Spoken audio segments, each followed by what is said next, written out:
বন্ধু বান্ধৱীসকল কাঁহীত থকা বস্তুখিনি দেখি নিশ্চয় গমেই পাইছে মই কি বনাবলৈ ওলাইছোঁ। আপোনালোকে সকলোৱে বনাবলৈ জানে আৰু সকলোৱে নিশ্চয় খাইছে। তথাপি ভাবিলোঁ মই অকণমান ভিডিঅ'য়ে বনাওঁ, যিহেতু বনামে একেবাৰে মোৰ ষ্টাইলত। মই নিজে যেনেকৈ বনাই ভাল পাওঁ এনেকৈ বনাইছোঁ। মই আলুখিনি ৰঙচুৱাকৈ ভাজি লৈছোঁ।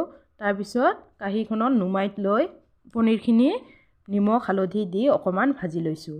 তাৰপিছত সেইটো কেৰাহীতে মই অকণমান তেল দি কেঁচা জলকীয়া, শুকান জলকীয়া, অকণমান জিৰা আৰু তেজপাত দুখিলা দি ভাজি লৈ তাৰপিছত মই দিছোঁ মছলাখিনি। মছলা মই একো বেলেগ মছলা ব্যৱহাৰ কৰা নাই, আদা নহৰু আৰু অকণমান জিৰা গুড়া। বেলেগ মছলা ব্যৱহাৰ কৰিলে খাবলৈ হয়তো বহুতেই টেষ্টি হ'ব, কিন্তু মই বেছি মছলা খাই ভাল নাপাওঁ আৰু যিহেতু ল'ৰাও খাব মই আৰু বেলেগকৈ ল'ৰাৰ কাৰণে নবনাওঁ, একেটা বস্তুৱে বনাওঁ। আমি যি খাওঁ ল'ৰাকো সেয়ে খাবলৈ দিওঁ, সেইকাৰণে যিমান পাৰোঁ কম তেল মছলাৰে বনাবলৈ চেষ্টা কৰোঁ।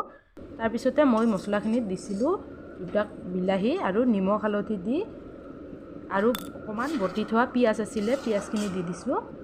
এইখিনি দি ভালদৰে ভাজি লৈ ঢাকনিখন দি দিছোঁ আৰু বিলাহীখিনি অকণমান যিহেতু সময় লাগিব সেইকাৰণে ঢাকনিখন ভালদৰে ঢাকি দি অকণমান পিছত মই ঢাকনিখন এনেদৰে গুচিয়াই দেখিলোঁ যে বিলাহীখিনি সিজি গৈছে। এইবাৰ মছলাখিনি মই ভালদৰে ভাজি লৈ তাতে দি দিছোঁ মই মটৰখিনি। অকণমান মটৰখিনিও ভালদৰে সিজিব লাগিব নহয়, সেইকাৰণে অকণমান আগতে মই মটৰখিনি দি দিছোঁ। যিহেতু পনীৰ আৰু আলুখিনি আগতে ভাজি থোৱা আছিলে, মটৰখিনি ভালদৰে ভাজি লৈ অকণমান ঢাকনি দি সিজাই ল'ম মই প্ৰথমতে।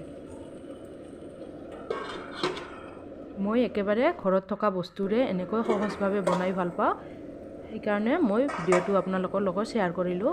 যদি ভাল লাগে ভিডিঅ'টো তেনেহ'লে মোৰ চেনেলটো প্লিজ লাইক, কমেণ্ট, শ্বেয়াৰ আৰু ছাবস্ক্ৰাইব কৰি দিব। আৰু যিসকলে মোৰ ফেচবুক পেজত চাই আছে সিহঁতে প্লিজ পেজটো ফ'ল' কৰি দিব। তাৰপিছত মছলাখিনি ভাজি লৈ মই এনেকৈ পানী অকণমান দি দিছোঁ আৰু তাৰপিছতে মই ভাজি থোৱা পনীৰ আৰু আলুখিনি ইয়াতে দি দিছোঁ। কাঁহীত লাগি ধৰিছে পনীৰখিনি, এৰিব খোজা নাই, দেখিছেনে? খাবলৈ কিন্তু বহুতেই ধুনীয়া হৈছিল, ইমান টেষ্টি হৈছিলে। মানুহজনে কিন্তু মুখৰ আগত কেতিয়াও নকয় ধুনীয়া হৈছে বুলি। সেইকাৰণে মই ধনক সুধিব লাগে কেনেকুৱা হৈছে, ধনে পাপাৰ পৰা সুধিহে মোক উত্তৰটো দিব যে ধুনীয়া হৈছে। আজিলৈ ইমানেই। Bye bye friends.